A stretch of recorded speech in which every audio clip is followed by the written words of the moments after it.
Hello everyone, स्वागत है आप सभी का हमारे यूट्यूब चैनल। तो आज हम इस वीडियो में जो आयनिक इक्विलिब्रिया है उसके एचटेट के सभी पीवाईक्यूज करेंगे। तो जो आपका केमिकल इक्विलिब्रिया है वो हमने पहले वाली वीडियो में कर लिया है। तो आज हम आयनिक इक्विलिब्रिया के क्वेश्चन करेंगे, ठीक है। तो सबसे पहले आपके एचटेट 2024 के क्वेश्चन। तो 2024 में आपके 3 क्वेश्चन आए थे आयनिक इक्विलिब्रिया से, ठीक है। तो चैप्टर आपको ले करके नहीं जाना है। What is the pH of A 1 × 10⁻⁻8 molar aqueous solution of HCl। यानी कि ये कोई HCl का सॉल्यूशन दे रखा है और ये इसकी कंसंट्रेशन है HCl की। तो आपसे पीएच पूछा है। अब पीएच का क्या फॉर्मूला होता है? तो पीएच का अब क्या फॉर्मूला आता है? pH = -log of H positive. यानी कि हमें H पॉजिटिव की कंसंट्रेशन चाहिए सबसे पहले, ठीक है। फिर उसका हम लॉग कर देंगे, ठीक है, और आगे लगा देंगे माइनस का साइन। तो अब H पॉजिटिव की कंसंट्रेशन कैसे निकलेगी? हमें क्या दे रखा है? HCl दे रखा है, ठीक है। अब HCl क्या है? स्ट्रॉन्ग एसिड है। स्ट्रॉन्ग एसिड है तो इसका जो डिसोसिएशन है वो 100% है, यानी कि पूरा HCl H positive and Cl minus में टूट जाएगा। अब इसकी कंसंट्रेशन कितनी दे रखी है? 1 × 10⁻⁸, यानी कि H पॉजिटिव भी हमें कितने मिलेंगे? क्योंकि ये पूरा टूट गया है तो H पॉजिटिव हमें कितने मिलेंगे? 1 × 10⁻⁸। और Cl माइनस भी कितने मिलेंगे? इतने ही मिलेंगे, ठीक है। पर हमें Cl माइनस से कोई लेना देना नहीं है, हमें तो सिर्फ H पॉजिटिव की कंसंट्रेशन चाहिए, ठीक है। अब H पॉजिटिव की है क्योंकि ये अपना जो सॉल्यूशन है वो 1 लीटर है। देखो ये क्या है? एक्वस सॉल्यूशन है, इसकी मोलरिटी दे रखी है ये, तो इसका मतलब फिक्स है कि 1 लीटर सॉल्यूशन है। तो जो H पॉजिटिव की कंसंट्रेशन है वो भी क्या होगी? इतनी ही होगी। अगर कुछ और वॉल्यूम होती, 2 लीटर होता या फिर 3 लीटर होता तो फिर हम वॉल्यूम से डिवाइड करते। अब तो यहाँ फिक्स है 1 लीटर है तो 1 से 1 कैंसिल, तो आपकी H पॉजिटिव कंसंट्रेशन आ गई इतनी, -log of 1 × 10⁻⁸, ठीक है। अब कुछ बच्चे तो इस चैप्टर को इसीलिए लीव कर देते हैं क्योंकि यहाँ log इंक्लूड होता है, पर बहुत ही आसान क्वेश्चन आता है। अब देखना, मोस्टली क्वेश्चन में एक तो आपकी log 1 की वैल्यू यूज होगी और एक यूज होगी log 10 की। ये 2 वैल्यू भी याद रख लो तो आपके मोस्टली क्वेश्चन हो जाएंगे। अब log 10 की वैल्यू होती है 1 और log 1 की वैल्यू होती है 0, ठीक है। अब ये log की प्रॉपर्टी है, इसको तो हम मान लेते हैं a और पीछे वाले को b मान लेते हैं। तो जब भी आपका ऐसे log आ जाए तो आपको क्या करना है? -log of a कर देना है। और अब ये पीछे वाला b है, अब इसका भी log करेंगे, यानी कि +log of b, ठीक है। अब आप एक बार इस साइन को कंसिडर मत करो, ठीक है। ये नेगेटिव साइन देखो ही मत, आप सिर्फ इतने को कंसिडर करो, log × 1 × 10⁻⁸, ठीक है। नेगेटिव साइन मत देखो। अब देखो ये तो a मान लिया। जब भी हमारे पास कोई भी 2 चीज़ हैं a एंड b मल्टीप्लाई में हैं, तो जब log खोलते हैं तो हम क्या आता है? log a + log b, ठीक है। अब पूरी ब्रैकेट के बाहर नेगेटिव साइन है, यानी कि ये नेगेटिव इसका भी होगा और ये नेगेटिव इसका भी होगा, तो इस प्लस की जगह मैं माइनस लिख सकती हूँ ना। तो ये तो थी आपकी log की प्रॉपर्टी, जस्ट आपको समझाने के लिए, ठीक है। ये a है, ये b है, ये log a हो जाएगा +log b हो जाएगा। अब आप इस नेगेटिव साइन को अंदर ले जाओ, -log of a है, -log of b है, ठीक है। अब देखो a की वैल्यू क्या है? 1 है, log 1 की वैल्यू मैंने बताया 0, तो ये टर्म हो गई आपकी 0, ठीक है। अब है log b की वैल्यू क्या है? 10⁻⁻8 है। अब log की बस एक प्रॉपर्टी हो, 2 ही ध्यान में रखनी है इस पूरी यूनिट में, पूरा log नहीं समझना हमें, उससे कोई मतलब नहीं है, बस 2 प्रॉपर्टी काम में आती है। देखो 10⁻8 है, ठीक है, 10⁻⁻8 है, इस पावर को तो आगे ले आओ और log 10 की वैल्यू लिख दो। देखो ये माइनस है, ये मैंने लगा दिया। क्या बोला, जो पावर है उस पावर को आगे ले आओ विद साइन, प्लस है तो प्लस, माइनस है तो माइनस। अब पावर क्या है, -8 को आगे ले आओ। और log 10 की वैल्यू क्या है, 1 है, तो इसको 1 लिख दो बस। ये अपना 0 था, ये आगे। अब क्या आ गया, माइनस से माइनस कैंसिल होकर क्या आ जाता है, प्लस आ जाता है। तो आपकी जो pH की वैल्यू आई वो 8 आई। क्या एसिड की कभी आपने pH 8 देखी है?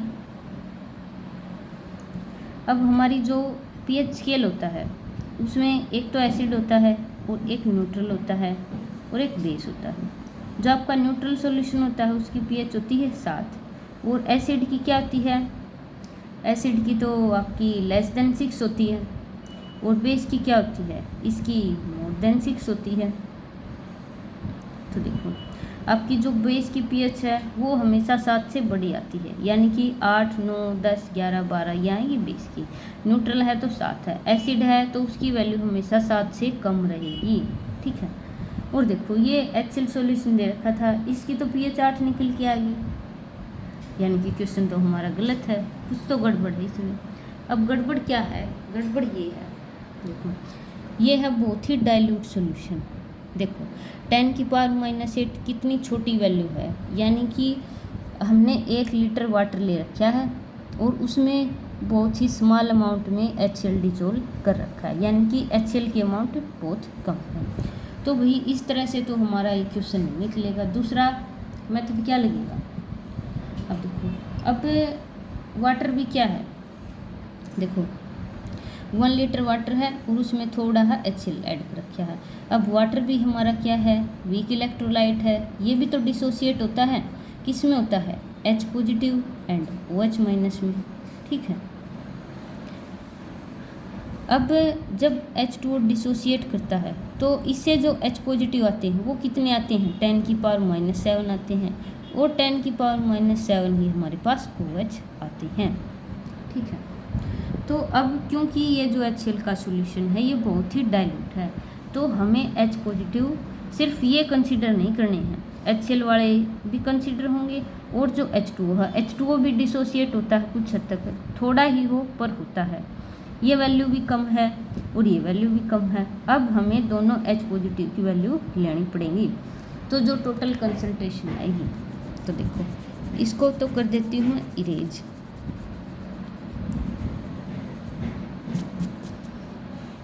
अब देखो यहाँ से H पॉजिटिव कितने आए, 1 × 10 की पावर -7 और यहाँ से कितने आए, 1 × 10 की पावर -8। हमें तो H पॉजिटिव से मतलब है, चाहे कहीं से आए हों, ठीक है। अब H पॉजिटिव कितने हो जाएंगे, 1 × 10 की पावर -8 प्लस 1 × 10 की पावर -7। अब ठीक है, अब मेरे को ये दोनों टर्म ऐड करनी है, तो जब भी हमें कोई पावर में वैल्यू दे रखी है, अगर पावर सेम है तो मैं डायरेक्ट ऐड कर देती।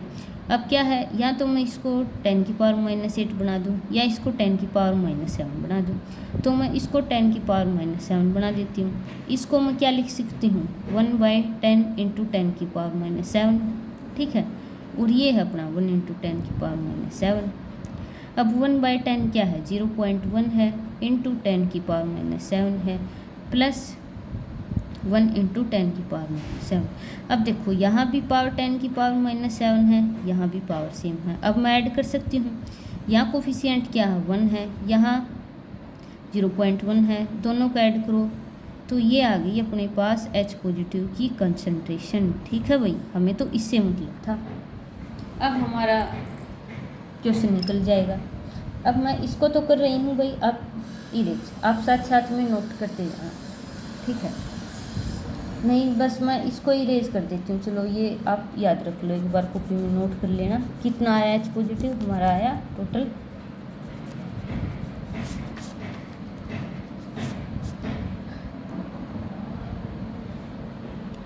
तो देखो भाई, अब pH निकालेंगे। H पॉजिटिव कितना आया था, 1.1 × 10 की पावर -7, ठीक है। अब क्या है, इस नेगेटिव का आप बाहर रख लो, ये आपका A है, ये आपका B है, ठीक है। log A यानी कि log A plus log B हो जाएगा, ठीक है। अब ए की वैल्यू क्या है 1.1। अब मैंने ये बताया कि log 1 की वैल्यू है 0 और ये क्या है 1.1, यानी कि इससे थोड़ा फालतू, यानी कि इस वैल्यू को मैंने मान लिया ये 0.1 होगा, यानी कि log 1.1 की वैल्यू मान ली मैंने 0.1 होगी, क्योंकि अगर पूरा log 1 होता तो वैल्यू 0 है। अब 1.1 है, यानी कि वैल्यू थोड़ी ही 0 से फालतू आएगी, तो मैंने मान ली ये वैल्यू। अब log b है, ये नेगेटिव का साइन अपने साथ चल रहा है प्लस में। अब b क्या है, b मेरे पास 10 की पावर -7 है।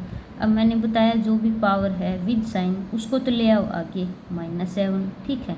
और पीछे क्या रह गया log 10 हो गया। log 10 की वैल्यू क्या है 1 है, इसको 1 लिख दो, ठीक है।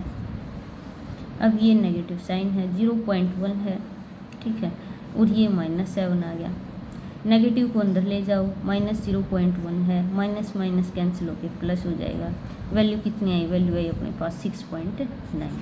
यानी कि मैंने क्या बताया था, जो एसिडिक सॉल्यूशन है उसकी पीएच 7 से कम आएगी, चाहे थोड़ी ही कम आए लेकिन 7 से तो कम आएगी। तो हमारा आंसर कौन सा हो जाएगा, ऑप्शन सी वाला, ठीक है भाई।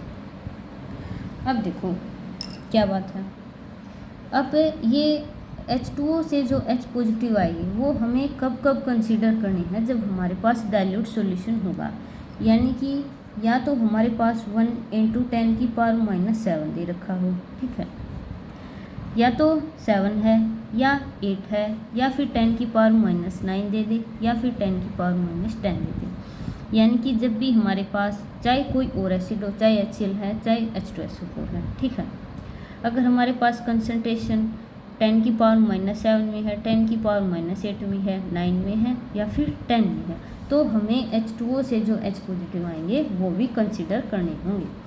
तो टोटल H पॉजिटिव कैसे निकालोगे आप, जितने एसिड से आएंगे, और वाटर से हमेशा इतने ही आएंगे भी। आपका जो आयनाइजेशन कॉन्स्टेंट होता है वो वाटर का, वो आपका होता है 10 की पावर -40। वो एक्चुअली में क्या होता है, concentration of H positive into concentration of OH minus. आप इन दोनों की मल्टीप्लाई करो कितना आएगा ये, तो H पॉजिटिव जो वाटर से आएंगे उसकी कंसनट्रेशन हमेशा 10 की पावर मतलब -7 लेनी है, और HCl का आपको पेपर वाला दे देगा। तो कब H2O के H पॉजिटिव कंसीडर होंगे, जब आपके पास HCl की कंसनट्रेशन 10 की पावर -7 हो, 8 हो, 9 हो, 10 हो, ठीक है वो। तो ये था आपका फर्स्ट क्वेश्चन, ये वही 2024 का है, ठीक है। तो डाइल्यूट सॉल्यूशन है ना, बहुत ही डाइल्यूट, तो फिर हमें वाटर के भी H पॉजिटिव कंसीडर करना है। अगर मेरे पास यहाँ 1 × 10 की पावर -6 दे देता, ठीक है, अब की बार 2024 में ये -8 दे दिया, अगर 10 की पावर -6 दे दिया तो कैसे निकालोगे, देखो H पॉजिटिव की कंसनट्रेशन कितनी हो जाएगी 1 × 10 की पावर -6। मैंने क्या बोला था, वाटर के कब कब कंसीडर होंगे, आपकी पावर 7 हो, 8 हो, 9 हो, 10 हो। अगर 7 से कम है तो आपको कंसीडर करने की रिक्वायरमेंट नहीं है, ठीक है। अब ये आपकी H पॉजिटिव की कंसनट्रेशन है। इस केस में आपकी pH क्या निकल के आती है, -log ऑफ 1 × 10 की पावर -6, ठीक है। अब ये A है, ये B है, नेगेटिव साइन आप बाहर रखो कुछ देर के लिए। अब क्या आ गया, log A plus log B आ गया, ठीक है। log A की वैल्यू क्या है, A की वैल्यू तो 1 है, और log 1 की वैल्यू क्या दे रखी है 0 है, तो ये आ गया 0। अब है log B, B की वैल्यू क्या है 10 की पावर -6। मैंने बोला है जो भी पावर है विद साइन आगे ले आओ, यानी कि -6 आगे ले आओ, ठीक है। और log 10 की वैल्यू क्या है 1 है, तो देखो गुणा में कर दो 1, ठीक है, बाहर नेगेटिव साइन है तो क्या हो जाएगा अपने पास, देखो ये -6 आया और -6 क्या हो गया +6, यानी कि क्या है ये एसिडिक मीडिया है, तो HCl के लिए एसिड है तो वैल्यू 7 से कम, ठीक है। अगर इसी तरह आपकी कंसनट्रेशन 10 की पावर -5 होती, ठीक है, तो आपकी pH निकल के आएगी 5। तो वही ये है आपकी शॉर्ट ट्रिक, ठीक है। जब भी आपके पास मोनोप्रोटिक एसिड है, ठीक है, और उसकी वो स्ट्रॉन्ग एसिड होना चाहिए, HCl क्या स्ट्रॉन्ग एसिड है, पूरी तरह टूट गया, तो यह ट्रिक सिर्फ इन्हीं पर लागू होती है, स्ट्रॉन्ग एसिड हो और सिर्फ एक ही H पॉजिटिव देता हो, तो आपकी जो भी पावर होती है वही आपकी pH बन जाती है। यानी कि अगर आपके पास ये कंसंट्रेशन दे रखी है HCl की तो pH हो जाएगी 5, ठीक है। अगर आपके पास कंसंट्रेशन दे रखी है 10⁻⁴, pH क्या हो जाएगी 4, 10⁻³ देता तो pH हो जाती 3, ठीक है। अब पेपर वाला उल्टा काम भी कर सकता है, कभी कभार क्या दे देगा, pH दे देगा, pH दे के H पॉजिटिव पूछ लेगा, तो इस पावर को आप 10 की पावर में बदल देना, वो भी नेगेटिव साइन के साथ। अगर pH दे रखी है आपकी 4 तो H पॉजिटिव की कंसंट्रेशन क्या हो जाएगी 10⁻⁴, ठीक है। अगर pH 5 दे दे, H पॉजिटिव की कंसंट्रेशन पूछ ले तो 10⁻⁵, तो ये है आपकी ट्रिक। और ये मैंने बता दिया कब कब आपके जो वाटर के H पॉजिटिव हैं कब कंसिडर होंगे और कब नहीं होंगे, ठीक है। अब है next question, assuming the complete ionization of calcium hydroxide, calculate pH of 0.01 m solution of calcium hydroxide, ठीक है। देखो अब कैल्शियम हाइड्रोक्साइड है, वीक बेस होता है पर इतना भी नहीं होता, थोड़ा हा वीक बेस होता है। अब इसने बोल दिया कि इसने कंप्लीट आयनाइजेशन होगा, इसमें कंप्लीट आयनाइजेशन का क्या मतलब है, ये पूरा टूट जाएगा, कोई इक्विलिब्रिया एग्जिस्ट नहीं करेगा। तो देखो कैल्शियम हाइड्रोक्साइड है, अब किस में टूटेगा, एक तो मेरे पास कैल्शियम 2 पॉजिटिव आएगा और 2 OH- आएंगे। अब ये किसकी कंसंट्रेशन है, तो इसकी कंसंट्रेशन है, ठीक है। अब हमें तो pH पूछी है, ठीक है। pH कैसे निकलेगी, जब हमें H पॉजिटिव की कंसंट्रेशन पता हो, ठीक है। तो देखो अगर देखो H पॉजिटिव की कंसंट्रेशन पता होती है तो हम pH निकाल लेते हैं आसानी से, ठीक है।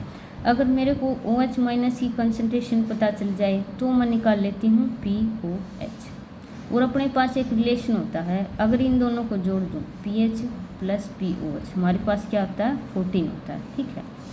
तो अब मेरे पास यहाँ OH की कंसंट्रेशन निकल आएगी, मैं क्या निकाल लूँगी POH, क्या निकालनी है pH, क्या करूँगी मैं 14 में से ये POH माइनस कर दूँगी तो मेरे पास pH की वैल्यू आ जाएगी। देखो अब एक कैल्शियम हाइड्रोक्साइड से हमें 2 OH- मिल रहे हैं, तो इतनी कंसंट्रेशन है कैल्शियम हाइड्रोक्साइड की, OH- कितने मिलेंगे, इसकी मैं 2 से मल्टीप्लाई कर दूँगी तो OH- की कंसंट्रेशन कितनी हो जाएगी 0.001 × 2, यानी कि 0.002। अब मैं इसको क्या लिख सकती हूँ, इसको लिख सकती हूँ ना 2 × 10⁻³ भाई देखो ये तो बेसिक चीज़ है, ये आपको लिखनी आनी चाहिए। तो OH- की कंसंट्रेशन क्या हुई 2 × 10⁻³, ठीक है। अब क्या निकालूंगी, OH है तो मैं POH निकाल सकती हूँ।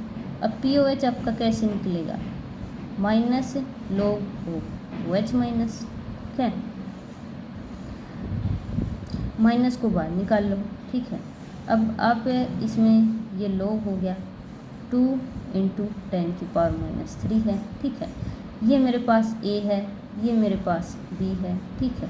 नेगेटिव साइन बाहर रखो, क्या होती है log की property, log A + log B, ठीक है।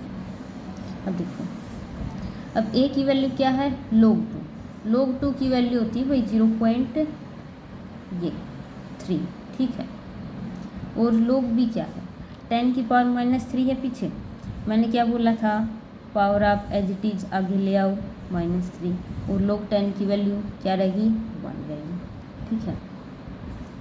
अब ये माइनस आ गया, ये 0.3 है, ठीक है, और ये क्या है -3 है।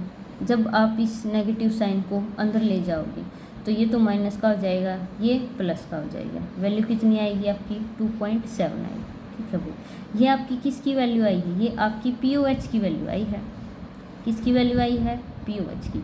मुझे क्या चाहिए pH चाहिए, तो मैं 14 में से 2.7 माइनस करूँगी, 14 में से आप 2.7 माइनस कर दो, आपकी वैल्यू आएगी 11.3 निकल के। अब देखो कैल्शियम हाइड्रोक्साइड क्या है बेस है, और मैंने बेस के लिए क्या बताया था, आपकी जो pH होगी वो 7 से क्या होगी बड़ी, तो आपका ऑप्शन डी। भाई देखो अब इसमें बहुत ही आसान चैप्टर है, बच्चे सिर्फ लॉग की वैल्यू से करते हैं। तो आपको log 1 से लेकर 10 तक वैल्यू याद करनी। अब सारी भी नहीं करनी है तो देखो जो मोस्टली टाइम यूज होती है वो होती है log 1 की वैल्यू। देखो log 1 से लेकर 10 तक ये वैल्यू, log 10 की याद रखनी है, log 1 की रखनी है, ठीक है। log 2 की भी याद रख लो। अब कई बार वाला पेपर कई बार एग्जामिनर दे भी देता है log वैल्यू और कई बार नहीं भी देता, तो उस टाइम पे हम फंस जाते हैं।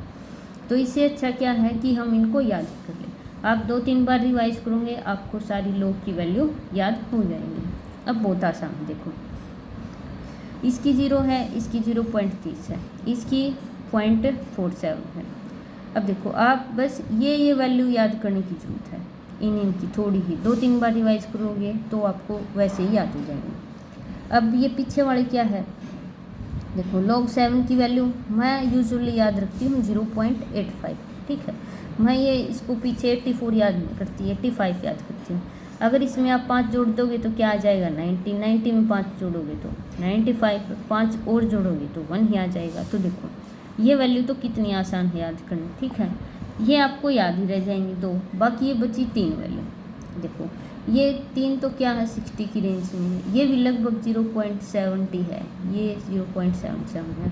तो ये भी आप जब 2-3 बार रिवाइज करोगे तो सारी याद हो जाएंगी। लेकिन अगर आपको टाइम कम है, याद नहीं हो रही, तो ये दोनों वैल्यू और ये वैल्यू ये तो ज़रूर ही याद रखो, ठीक है। log 10 की तो हर बार यूज होगी, तो आप इसका स्क्रीनशॉट ले सकते हो, ठीक है। देखो अब है नेक्स्ट क्वेश्चन, ये भी तीसरा क्वेश्चन है, ये 2024 में 3 क्वेश्चन आई थी। अब है the pKa of acetic acid and pKb of ammonium hydroxide are 4.76 and 4.75 respectively. What will be the pH of ammonium acetate solution? ठीक है। अब पहली बात तो आपको जितने भी एसिड हैं और जितने भी बेस हैं उनका सबका पता होना चाहिए, कौन सा तो स्ट्रॉन्ग है और कौन सा वीक है, तो ये आप क्वेश्चन अटेम्प्ट कर सकते हो। देखो तो आपकी सुविधा के लिए मैंने सारे एसिड लिख दिए, ठीक है। ये देखो आप इस चैप्टर को कर रहे हो तो आपको सारे एसिड पता होना चाहिए। देखो अब एसिड क्या होता है, जो H पॉजिटिव है, और एसिड भी अपने पास 2 कैटेगरी में आते हैं, स्ट्रॉन्ग एसिड है, वीक एसिड है। स्ट्रॉन्ग एसिड का क्या मतलब है, जो पूरी तरह डिसोसिएट हो जाए, यानी कि 100% डिसोसिएशन, इसमें कोई इक्विलिब्रिया नहीं आएगा, ठीक है। अगर जैसे मैंने HCl का लिख के दिखाया था, अगर HCl टूटेगा तो H positive plus Cl minus है, तो देखो क्या कोई इक्विलिब्रिया एग्जिस्ट करा बीच में, नहीं। ये मतलब अगर मैंने ये 1 मोल लिया है तो ये पूरा मोल 1 मोल टूट गया है, H positive and Cl minus, इसकी कंसंट्रेशन भी 1 मोल हो जाएगी और इसकी भी 1 मोल हो जाएगी। अब ये है आपके कुछ वीक एसिड, ये H2CO3 है, HNO2, HF, CH3COH, H3PO4 oxalic acid, ठीक है। वीक एसिड का क्या मतलब है, जब भी ये आपके टूटेंगे तो ये पूरे नहीं टूटते, ठीक है। अब ये आपका H पॉजिटिव है, ये NO2 माइनस है। देखो यहाँ क्या है, यहाँ इक्विलिब्रिया का साइन है और यहाँ कोई इक्विलिब्रिया का साइन नहीं था, तो ये डिफरेंस है। अगर मैं इसका 1 मोल लेती हूँ तो इसका सिर्फ आधा मोल ही टूटता है और आधा मोल तो एज इट इज रह जाएगा, यानी कि इसकी कंसंट्रेशन कितनी मिलेगी मुझे 1/2 मोल, इसकी भी 1/2 मोल, और टूटने के बाद ये भी कितना बच जाएगा, ये भी 1/2 बच जाएगा। और यहाँ क्या था HCl के केस में 1 मोल लिया है तो पूरा टूट जाएगा, मुझे सिर्फ बीकर में H पॉजिटिव मिलेगा और Cl माइनस मिलेगा, HCl नहीं मिलेगा मुझे क्योंकि पूरा तो टूट गया। अब HNO2 है, मैंने बीकर में पानी डाला और फिर HNO2 का 1 मोल डाल दिया। अब 1 मोल में से सिर्फ आधा मोल ही टूटा, तो उस आधे मोल में से आधा मोल ही H पॉजिटिव मिलेगा, आधा मोल NO2 माइनस मिलेगा, और मुझे बीकर में अब की बार H पॉजिटिव मिलेगा, NO2 माइनस मिलेगा और HNO2 मिलेगा आधा मोल, तो ये होते हैं वीक एसिड। तो वही अगर आप इस चैप्टर के क्वेश्चन अटेम्प्ट करना चाहते हो तो ये तो आपको याद होनी चाहिए कौन सा स्ट्रॉन्ग कौन सा वीक। तो इस बेस पर हमारा साल्ट का क्वेश्चन भी आता है, उसमें भी पता होना चाहिए, साल्ट दे देगा, ये पूछ लेगा कि कौन सा एसिडिक है कौन सा बेसिक है। इसी तरह हमारे पास बेस है, स्ट्रॉन्ग बेस में क्या है, जो एल्कली मेटल है, यानी कि ग्रुप फर्स्ट ग्रुप फर्स्ट में कौन आता है, lithium, sodium, potassium, rubidium, caesium. तो ये एल्कली मेटल के हाइड्रोक्साइड है, वो सारे स्ट्रॉन्ग बेस की तरह काम करते हैं। देखो लिथियम, सोडियम, पोटासियम है, सीजियम है, आपका रुबिडियम भी इसी में आएगा। और एल्केलाइन अर्थ मेटल का है सिर्फ बेरियम हाइड्रोक्साइड। तो ये है आपके स्ट्रॉन्ग बेस और ये है वीक। अमोनियम हाइड्रोक्साइड है, कैल्शियम हाइड्रोक्साइड है, मैग्नीशियम। तो देखो ये आपके भाई सारे वीक बेस है, ये आपको याद होने चाहिए। तो ये क्वेश्चन होंगे आपके, ठीक है। अब ये तो आपके थे बेस, ठीक है। अब एक बात आती है साल्ट की। अब देखो अब साल्ट कैसे बनता है। हमारे पास 4 टाइप की साल्ट हैं, देखो मैंने सारे लिख दी। अब आपको ये तो पता होगा कि जब भी एक एसिड एंड बेस कंबाइन करते हैं तो क्या बनता है, साल्ट। कौन सा साल्ट बनेगा, NaCl + H2, ठीक है। तो आप ये तो पक्का याद रखो, ठीक है। जब भी एक एसिड एंड बेस कंबाइन करेगा तो बनेगा साल्ट + H2, ठीक है। अब क्या है, अब ये जो साल्ट है, अब मेरे पास NaCl साल्ट है, मैंने इसको पानी में डाल दिया, तो पेपर वाला ये पूछ लेगा कि जो ये सॉल्यूशन बनेगा ये मेरे पास एसिडिक बनेगा, बेसिक बनेगा या फिर न्यूट्रल रहेगा, ठीक है। तो इस टाइप के क्वेश्चन आते हैं। तो इसके लिए आपको फॉर्मूला भी है और आपको वैसे भी याद रखना समझ के। तो देखो अगर मेरे पास दोनों ही कंपोनेंट स्ट्रॉन्ग है, यानी कि स्ट्रॉन्ग एसिड है और स्ट्रॉन्ग बेस है, जैसे NaCl, देखो स्ट्रॉन्ग एसिड है, स्ट्रॉन्ग बेस है, साल्ट बना, ये NaCl है। तो इस टाइप के जो साल्ट होते हैं, ये देखो NaCl, NaNO3, NaCl4, ये होते हैं आपके न्यूट्रल, ठीक है। आपका strong acid and strong base से बना हुआ साल्ट हमेशा न्यूट्रल रहेगा। तो ये क्वेश्चन आता है वही आपका, ठीक है। अब देखो अब आपको पता कैसे चलेगा, ये साल्ट दे देगा पेपर में, ठीक है। आपको कैसे पता चलेगा कि कौन सा कंपोनेंट वीक है, कौन सा स्ट्रॉन्ग है। अब देखो Na है, Na कहाँ से आया है, Na आया है NaOH से। किससे आया है, NaOH से, ये क्या है, स्ट्रॉन्ग है। अब Cl- कहाँ से आया है, Cl- अपना HCl से आया है। तो देखो ये तो स्ट्रॉन्ग बेस है और ये स्ट्रॉन्ग एसिड है, दोनों कंपोनेंट स्ट्रॉन्ग है, तो इनका साल्ट कैसा होगा, न्यूट्रल होगा। अब ये NaNO3 है, अब Na कहाँ से आया है, Na आया है अपने पास NaOH से, और NO3- कहाँ से आया है, ये आया है अपने पास HNO3 से। ये देख लो ये आपका HNO3 एसिड है, ये आपका बेस है, दोनों स्ट्रॉन्ग है, दोनों रिएक्शन करेंगे तो क्या देंगे, ये साल्ट देंगे, हाँ देंगे भाई। अब NaCl4 है, Na कहाँ से आया है, Na आया है NaOH से, Cl4- कहाँ से आया है, HCl4 एसिड से। अब देखो स्ट्रॉन्ग बेस है, स्ट्रॉन्ग एसिड है, दोनों ने मिलकर क्या बनाया, साल्ट बनाया, कौन सा, NaCl4। तो पेपर वाला आपको साल्ट दे देगा और पूछ लेगा कि कौन सा साल्ट एसिडिक है, बेसिक है, न्यूट्रल है। तो आपको कैटायन एनायन देखने हैं कि वो कौन से एसिड से आए हैं, कौन से बेस से आए हैं, और वो एसिड और बेस आपके स्ट्रॉन्ग है या वीक है, ठीक है भाई। अब आपकी 4 टाइप के साल्ट होते हैं और कोई क्वेश्चन नहीं आएगा इनसे बाहर। अब देखो दूसरे टाइप का साल्ट है, वीक एसिड है एंड स्ट्रॉन्ग बेस है, ठीक है। क्या है, वीक एसिड। तो मैंने वो जो आपको एसिड एंड बेस शुरू में पढ़ाए थे कि कौन सा साल्ट है, मतलब कौन सा वीक है, कौन सा स्ट्रॉन्ग है, वो आपको याद रखने हैं, वो ऐसे ही नहीं करवाए हुए, वो सोच समझ के लिखे गए हैं। अब देखो CH3COONA है। अब मेरे को पता है Na कहाँ से आया है, Na तो NaOH से आया है, NaOH क्या है आपका स्ट्रॉन्ग बेस है, ऊपर लिख रखा है स्ट्रॉन्ग बेस। इसी तरह क्या है CH3COO-, ये कहाँ से आया है, ये तो एसिटिक एसिड से आया है। एसिटिक एसिड क्या है, वीक, तो ऊपर तो यही लिख रखा है weak acid and strong base का साल्ट है, ठीक है। अब इसी तरह ये है Na2CO3, Na कहाँ से आया है, NaOH से, NaOH क्या है, स्ट्रॉन्ग बेस है।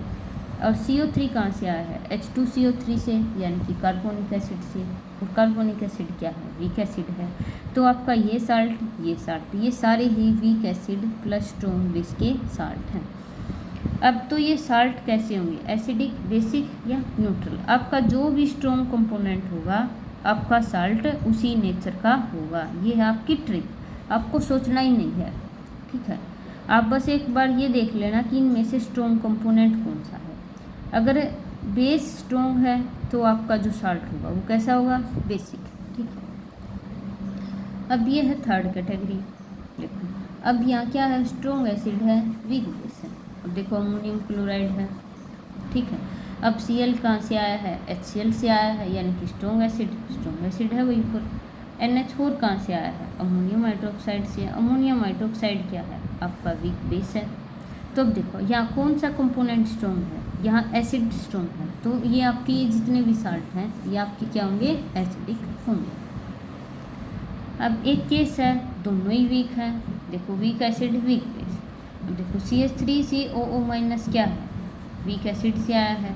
NH4 कहाँ से आया है, वीक बेस से आया है। तो ये आपके तीनों salt weak acid weak base. अब यहाँ दोनों कंपोनेंट वीक हैं, किसकी चलेगी, वो डिपेंड करेगा आपकी Ka एंड Kb वैल्यू पर।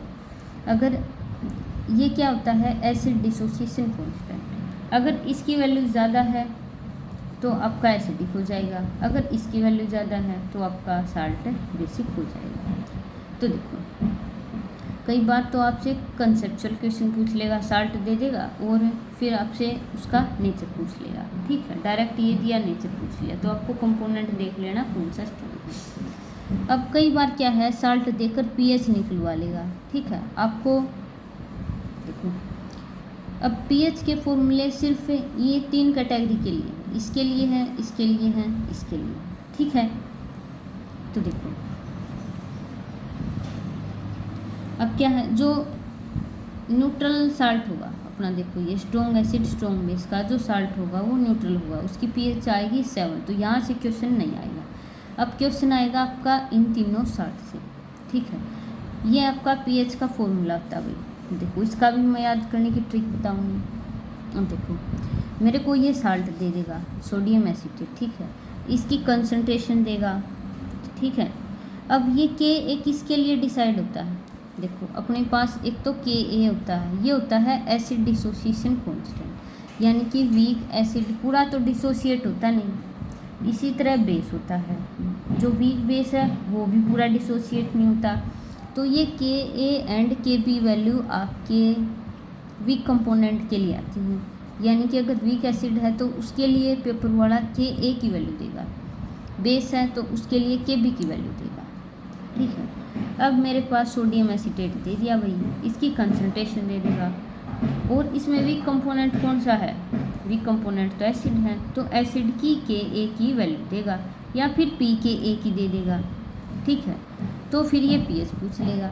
pH का अपने पास ये फॉर्मूला है भाई। हम देखो 1/2 है, 14 है। अब वीक एसिड है तो किसकी वैल्यू देगा, pKa की वैल्यू देगा, और ये आपकी साल्ट की कंसंट्रेशन है। तो वही देखो आपकी तीनों टर्म कौन सी हैं, पॉजिटिव की है, ये 1/2 है। ठीक है, अगर आपके पास देख अब फॉर्मूले में क्या है, pKa है। ठीक है, मेरे को वैल्यू दे दी इसने Ka की, तो pKa कैसे निकाल सकती हूँ मैं, माइनस log ऑफ Ka। अब देखो Ka की वैल्यू पता है तो मैं log तो आसानी से निकाल सकती हूँ। अब देखो वैल्यू आपको याद करनी है भाई, 1 to 10 करनी है। ठीक है, तो आप ये log की वैल्यू से आप यहाँ इस चैप्टर में नहीं बच सकते, आपको इस चैप्टर से अगर स्कोर करना है तो log की वैल्यू आनी चाहिए। तो चाहे Ka की वैल्यू दे चाहे pKa की, आपको फॉर्मूला लगाना है ये। ठीक है, हम देखो अगर आपके पास ये साल्ट दे दिया अमोनियम क्लोराइड, अब यहाँ वीक कंपोनेंट कौन सा है, बेस है, तो बेस के लिए कौन सी वैल्यू आती है, मेरे पास pKb की वैल्यू आती है। बेस के लिए कौन सी वैल्यू आएगी, Kb की वैल्यू आएगी। ये आपकी साल्ट की कंसंट्रेशन है। अब पहले तो आपको ये पहचानना है कि कौन सा साल्ट है, इस कैटेगरी का है, इसका है, इसका है। ठीक है, उसके बाद ही आप फॉर्मूला चूज कर पाओगे। तो ये कैसा पता चलेगा कि साल्ट कौन सी कैटेगरी का है, ये आपको जान के पता चलेगा। देखो मैंने शुरू में बताया ये कौन से स्ट्रॉन्ग एसिड हैं और कौन से बेस वीक हैं और कौन से स्ट्रॉन्ग, तो ये सारे एग्जांपल भी आपको टिप्स पे याद होने चाहिए, तो ही आपको साल्ट का पता चलेगा। और साल्ट का पता चलने के बाद ही आप ये फॉर्मूला पता चलेगा कि कौन सा लगेगा। ठीक है, अब देखो यहाँ वीक कंपोनेंट कौन सा था, वीक कंपोनेंट बेस है, तो बेस के लिए क्या होता है, के बी की वैल्यू आएगी, तो 14 है माइनस पी के बी माइनस लो सी। अब देखो, अब बच्चे कहेंगे इतने फॉर्मूले कैसे याद होंगे, देखो सेम फॉर्मूला है, डिफरेंस क्या है, यहाँ वीक एसिड था तो के की वैल्यू आई थी, यहाँ वीक बेस है तो के भी आएगा, ठीक है। और ये आपकी साल्ट की कंसनट्रेशन, ये टर्म एडिटिव है, बस ये जो आपकी पीछे की दो टर्म है ये इस फॉर्मूले में नेगेटिव हो गई हैं, ठीक है। तो आपको फॉर्मूला आप ये याद रखो, ठीक है। ये आपका क्या है, वीक एसिड है, ये कब है, वीक बेस है, तो आपकी ये पीछे की दो टर्म नेगेटिव हो जाएगी। अब आपका तीसरे टाइप का साल्ट क्या है, दोनों ही आपके पास क्या है, वीक है, तो ये आपका साल्ट होगा कोई, ठीक है। अब यहाँ देखो, अब मैंने क्या बोला था, जोन सा कंपोनेंट वीक होता है उसी की के की वैल्यू आती है फॉर्मूले में। अब यहाँ तो दोनों ही वीक हैं, वीक एसिड है, वीक बेस है, सही है भाई। तो आपकी देखो फॉर्मूले में दोनों वैल्यू आई हैं, पी के ए भी आया है, पी के भी आया है। अब यहाँ से क्या गायब हुआ, ये लोग सी गायब हो गया, ठीक है। तो इसका फॉर्मूला थोड़ा अलग है, क्योंकि दोनों कंपोनेंट वीक हैं, तो आपका पी के ए भी लगेगा और पी के भी लगेगा, तो 1/2 है 40। अब आपका जो के ए है वो तो पॉजिटिव में है, और ये जो पी के भी है ये नेगेटिव में है भाई। तो आपको ये ध्यान रखना है, तीनों फॉर्मूले ज़्यादा डिफ़िकल्ट नहीं है, 2-3 बार रिवाइज करोगे तो आपका हो जाएगा, ठीक है। अब मैंने बोला था कि वीक एसिड है, वीक बेस है, आपका साल्ट कैसा होगा, वो किस पर डिपेंड करेगा, वो इन वैल्यूज़ पर डिपेंड करेगा। अब आपकी दोनों की वैल्यू सेम है, यानी कि के ए की वैल्यू एंड के बी की वैल्यू सेम है, तो न्यूट्रल साल्ट होगा, यानी कि के ए के बी सेम है तो इनका पी के ए एंड पी के बी तो सेम आएगा, ठीक है। अब इसी तरह अगर के ए की वैल्यू ज़्यादा है, यानी कि एसिड थोड़ा स्ट्रॉन्ग है बेस से, तो आपके पास एसिडिक साल्ट होगा। अगर के बी की वैल्यू ज़्यादा है तो आपका थोड़ा बेसिक साल्ट होगा। तो भाई ये बहुत ही ज़रूरी है ये टॉपिक है, और इससे पहले मैंने बताया कि कौन से स्ट्रॉन्ग एसिड है, कौन से वीक और क्या बेस है, ठीक है भाई। तो देखो ये क्वेश्चन है, the pKa of acetic acid and pKb of ammonium hydroxide are this. What will be the pH of ammonium acetate? तो एसिटिक एसिड भी आपका क्या है, वीक एसिड है, और आपका ये बेस कैसा है, ये भी वीक बेस है, ठीक है। इसकी वैल्यू दे रखी है pKa की, इसकी वैल्यू दे रखी है pKab की। अब जब दोनों रिएक्ट करते हैं, ये एसिड है ये बेस है, तो कौन सा साल्ट बनेगा आपके पास, अमोनियम एसीटेट बनेगा भाई, CH3COO NH4 पॉजिटिव। अब इसकी पीएच पूछ ली इसने, अब देखो भाई पीएच पूछ ली तो कोई बात नहीं, बता देंगे। तो अमोनियम एसीटेट, अब हमें पता है दोनों कंपोनेंट वीक है तो इस कैटेगरी का है। अब पीएच की वैल्यू कैसी आएगी, 1/2 है 14 प्लस pKa माइनस pKb, बस डायरेक्ट फॉर्मूला लगाओ। आप अगर पहली बार वीडियो देख रहे हो तो बस एक बार ही डिफ़िकल्ट लगेगा कि ये तो सब कुछ नया है, 2-3 बार रिवाइज कर लो तो कुछ नया नहीं लगता है। तो फॉर्मूला अप्लाई करो, 1/2 है 14 है, pKa की वैल्यू कौन सी है, ये है 4.76 है, और ये क्या है 4.75 है, ठीक है। अब देखो भाई जब आप इसको सोल्व करोगे तो आपका आंसर आएगा 7.005, ठीक है। तो कौन सा ऑप्शन है, ऑप्शन बी है। अब देखो acetic acid and ammonium hydroxide, अब दोनों ही वीक हैं लेकिन दोनों मतलब सेम एक्सटेंट की हैं, यानी कि आपकी जो देखो साल्ट आया है, साल्ट किस कैटेगरी में लाई कर रहा है, साल्ट थोड़ा बेसिक कैटेगरी में लाई कर रहा है, यानी कि अगर जब भी आपकी पीएच की वैल्यू 7 से ऊपर हो जाए तो सॉल्यूशन कैसा हो जाता है, बेसिक हो जाता है। तो ये बस स्लाइटली वेरी स्लाइटली बेसिक बोलते हैं इसको, अदरवाइज तो ये आपका जो साल्ट है, क्योंकि दोनों का जो वीकनेस का लेवल है सेम है, ठीक है। तो आपका अगर ज़्यादा ही डिफरेंस होता, देखो इन pKa की वैल्यू क्या है, दोनों की एक सी है, ठीक है। अब मैंने क्या बोला था, अगर Ka बड़ा है Kb से तो क्या होगा, एसिडिक होगा। अगर दोनों बराबर हैं तो आपका साल्ट न्यूट्रल होगा। यहाँ दोनों क्या है वैल्यू, दोनों वैल्यू एक जैसी ही है, थोड़ा हाई डिफरेंस है, तो आपका जो साल्ट है वो ऑलमोस्ट न्यूट्रल ही रहेगा, पूरा न्यूट्रल नहीं रहेगा पर, क्योंकि थोड़ा तो डिफरेंस है, उससे पीएच वैल्यू भी तो थोड़ी ही साथ से इधर जाएगी या फिर इधर जाएगी। वो किस पर डिपेंड करेगा, कौन सा कंपोनेंट स्ट्रॉन्ग है। तो आपका जो अमोनियम हाइड्रोक्साइड है वो थोड़ा स्ट्रॉन्ग है in comparison to acetic acid. तो ये आपका एचटेट 2022 का क्वेश्चन है। What is the pH of a solution obtained by mixing 50 ml of 0.2 molar HCl and 50 ml of 0.2 molar NaOH। अब देखो भाई, पहले तो आपको ये पता होना चाहिए HCl कैसा एसिड है, स्ट्रॉन्ग एसिड है, और ये कैसा है, ये आपका स्ट्रॉन्ग बेस है। एक एसिड है एक बेस है, न्यूट्रलाइजेशन होगी, हाँ ऑब्वियस सी बात है, साल्ट फॉर्म होगा। तो देखो भाई HCl लिख लो और ये NaOH लिख लो, ठीक है। अब इसने कंसंट्रेशन दे दी। अब जो HCl है उस सॉल्यूशन की कंसंट्रेशन है 0.2 मोलर और उसकी वॉल्यूम कितने ली है हमने 50 ml। तो भैया आपको मोलरिटी का पता फॉर्मूला होना चाहिए। मोलरिटी का क्या फॉर्मूला आता है, ऊपर से लिखते हैं मोल्स, नीचे लिखते हैं मोल, ठीक है। अब मेरे को HCl के मोल्स चाहिए। पहले तो ये देखना है कि क्या HCl एंड NaOH के दोनों के मोल्स इक्वल हैं या फिर अनइक्वल हैं। तो पहले तो मैं HCl के मोल काउंट करूँगी, फिर NaOH के। तो अब मोलरिटी दे रखी है, मोलरिटी का ये फॉर्मूला होता है ऊपर मोल्स नीचे वॉल्यूम, ठीक है। अब मेरे को मोल्स काउंट करने हैं, तो N की वैल्यू क्या आ जाएगी, M × V है, ठीक है भाई।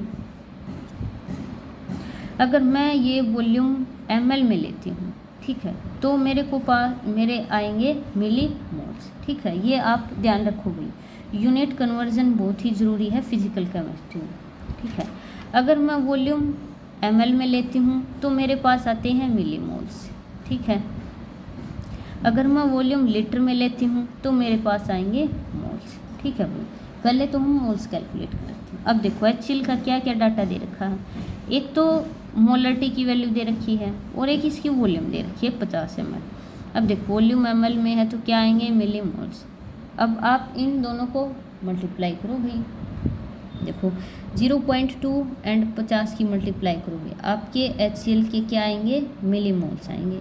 ये कितने आए आपके 10 मिली मोल्स।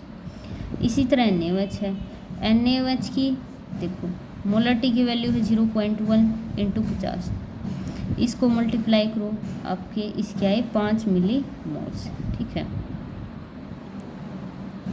ये मैं डायरेक्ट ही लिख देती हूँ 5। तो देखो भाई क्या है आपके पास 5 मिली मोल्स है। अब देखो इसके तो 10 मिली मोल है, इसके 5 मिली मोल 5 है। अब NaOH क्या है, लिमिटिंग रिएजेंट। लिमिटिंग रिएजेंट वो होता है जो कम अमाउंट में प्रेजेंट होता है, जो रिएक्शन के दौरान सारा यूज हो जाए। अब 5 millimole of NaOH and 5 millimole of HCl react करके क्या बना लेंगे, NaCl बना लेंगे, ठीक है। NaCl की अमाउंट कितनी होगी 5 मिलीमोल, ठीक है। और मेरे पास 5 millimole of HCl as it is बच जाएंगे, यानी कि इन्होंने तो रिएक्ट ही नहीं किया। तो देखो ये अपने पास HCl है, HCl कितना बच गया मेरे पास 5 मिलीमोल, क्योंकि अपना NaOH खत्म हो गया। HCl मैंने ज़्यादा अमाउंट में ले लिया, NaOH थोड़ा लिया, तो HCl तो बचेगा ही बाद में। इसको NaOH और बचा तो नहीं, इसको रिएक्ट करने के लिए कुछ है। तो देखो इन दोनों के बीच में रिएक्शन हुई। मैंने स्टार्टिंग में बीकर में ये दोनों कंपोनेंट डाले थे। अब मेरे पास बीकर में ये 2 चीज़ रह गई हैं, NaCl रह गया 5 मिलीमोल इसके और 5 मिलीमोल इसके, ठीक है भैया HCl की। अब इसने ये पूछा है कि what is the pH of a solution obtained by mixing this. अब देखो भाई दोनों कंपोनेंट स्ट्रॉन्ग एसिड है, स्ट्रॉन्ग बेस है, ठीक है। अब मैंने क्या कोई फॉर्मूला लिखवाया था इस टाइप के साल्ट के लिए, लिखवाया, क्यों लिखवाऊंगी, देखो NaCl इस कैटेगरी में लिख रखा है और मैंने क्या बोल रखा है, ये साल्ट न्यूट्रल होगा, ठीक है, तो न्यूट्रल ही होगा। अब देखो कंटेनर में क्या प्रेजेंट है, NaCl प्रेजेंट है और HCl प्रेजेंट है। अब मैंने क्या बोल रखा है, अब देखो अगर अकेला NaCl होता, अगर अकेले NaCl के 5 मिलीमोल होते तो आपका सॉल्यूशन हो जाता न्यूट्रल। अब हमारे पास HCl भी तो बचा हुआ है 5 मिलीमोल, क्या अब ये सॉल्यूशन न्यूट्रल होगा, नहीं न्यूट्रल नहीं होगा भाई, एसिड बचा है तो एसिडिक होगा। अब NaCl का pH से कोई लेना देना नहीं है। pH कहाँ से आएगी, pH तो यहाँ से आएगी, क्योंकि ये तो न्यूट्रल साल्ट है। न्यूट्रल साल्ट है तो आपकी pH 7 रहेगी, ठीक है। पर अकेला NaCl तो नहीं है, सॉल्यूशन में तो HCl भी है, ठीक है। HCl के कितने मोल प्रेजेंट है, 5 मिलीमोल। ये HCl के क्या है, 5 मिलीमोल है। क्या ये HCl की कंसंट्रेशन है, कंसंट्रेशन तो नहीं है। कंसंट्रेशन का क्या फॉर्मूला है, ऊपर से मोल्स लिखेंगे, नीचे वॉल्यूम लिखेंगे। भाई हमें तो H पॉजिटिव की कंसंट्रेशन चाहिए, ये तो इसके मिलीमोल आए। अब देखो HCl है, HCl के कितने मिलीमोल्स आए हैं, 5 मिलीमोल्स आए हैं। अब HCl कैसे डिसोसिएट होगा, H positive plus Cl minus. अब H पॉजिटिव के भी कितने मोल्स आएंगे, क्योंकि ये पूरा डिसोसिएट होता है, तो H पॉजिटिव के भी 5 मिलीमोल्स आएंगे भाई। हमें तो H पॉजिटिव की कंसंट्रेशन चाहिए, कंसंट्रेशन के लिए N/V करते हैं, ठीक है। अब मेरे पास मोल्स तो हैं, वॉल्यूम कहाँ से आएगी। अब देखो शुरू में क्या ऐड किया था, 50 ml तो ये HCl का सॉल्यूशन लिया था और 50 ml NaOH का लिया था, तो टोटल वॉल्यूम कितनी होगी आपकी, 100 ml हो गई ना। अब हमें तो वॉल्यूम की सॉल्यूशन, अब जो सॉल्यूशन है उसकी टोटल वॉल्यूम देखनी है। अब ये नहीं है कि 50, अब HCl ले रहे हैं तो ये वॉल्यूम ले लोगे, नहीं, टोटल वॉल्यूम चाहिए हमें सॉल्यूशन की, वो फिर चाहे NaOH से आई हो चाहे HCl से आई हो, तो टोटल वॉल्यूम कितनी होगी आपकी, होगी भाई 100, ठीक है। अब देखो, अब ये मैं यहाँ लिख रही, मोलरिटी का क्या फॉर्मूला है, ऊपर मेरे क्या है, मैंने मिलीमोल्स लिए हैं, ठीक है, मिलीमोल्स हैं। मिलीमोल्स कितने हैं, 5 है। अब देखो वॉल्यूम कितनी आई है, 100 मिलीलीटर। ml को हम क्या बोलते हैं, 100 मिलीलीटर, तो ये क्या आई, 100 मिलीलीटर, ठीक है। ये भाई मिली लिख लिया, ये लीटर लिख लिया भाई। अब देखो ऊपर मिलीमोल है, नीचे मिलीमीटर है, तो मिलीलीटर से देखो मिली से मिली कैंसिल हो गया ना, हमें हमारी यूनिट क्या बची, मोलरिटी की। मोलरिटी की क्या यूनिट होती है, मोल्स पर लीटर, तो हमारे पास वही यूनिट बच गई। तो अगर हम ऊपर मिलीमोल्स लेते हैं तो हमें वॉल्यूम भी नीचे ml में चाहिए, अगर ऊपर मोल्स लिए हैं तो हमें वॉल्यूम नीचे लीटर में चाहिए। अब हमने तो दोनों मिली में ले लिए तो कोई बात नहीं, हमारा आंसर सेम आएगा। अब ये क्या आया, 5/100 आया। 5/100 को मैं क्या लिख सकती हूँ, 5 × 10⁻² लिख सकती हूँ भाई। ये आ गई मेरे पास H पॉजिटिव की कंसंट्रेशन। अब निकालेंगे हम pH, ठीक है। pH का फॉर्मूला याद करो, जल्दी से लिखो अपनी नोटबुक में। देखो H पॉजिटिव कंसंट्रेशन है ये, अब pH है मेरे पास, देखो minus log of H positive 10⁻² है, ठीक है। ये मेरे पास A है, ये मेरे पास B है। नेगेटिव को बाहर रखो ब्रैकेट के, log A है प्लस log B है। अब देखो A की वैल्यू क्या है, 5, यानी कि log 5 क्या आएगा। अब देखो भाई, अब किसी को ये पूरा प्रोसीजर पता है यहाँ तक का, और log 5 की वैल्यू नहीं पता, तो आपका क्वेश्चन तो गया। अब क्वेश्चन नहीं जाने देंगे, हमें log 5 की वैल्यू पता है, कितनी है, 0.69, तो आप लिखो भाई 0.69, ठीक है। प्लस अब B की वैल्यू क्या है, B की वैल्यू है 10⁻²। अब मैंने क्या बोला है, जो भी आपकी 10 की पावर है विद साइन आगे ले आओ, -2 आगे ले आओ, और log 10 की वैल्यू क्या है, 1 है, तो देखो भाई ये आ गया आपके पास। नेगेटिव साइन को आप अंदर ले जाओ, माइनस का 0.69 है। अब एक माइनस तो यहाँ है, एक माइनस बाहर है, क्या हो गया, प्लस। दो में से ये माइनस करो, आपकी वैल्यू आएगी 1.3। कौन सा ऑप्शन हो जाएगा भाई, ऑप्शन डी हो जाएगा। तो इस तरह से भी आपको log की वैल्यू तो याद करनी है, 10 की तो आपकी हर जगह यूज में आ रही है, ठीक है। अब है नेक्स्ट क्वेश्चन, ये भी आपका 2022 का था। अब देखो ये आया है बिल्कुल, ये भाई आपका बफर का क्वेश्चन है, ये हम नेक्स्ट वीडियो में करेंगे, ठीक है। आपके जो बचे क्वेश्चन हैं, अगर वीडियो पसंद आई हो तो लाइक करें।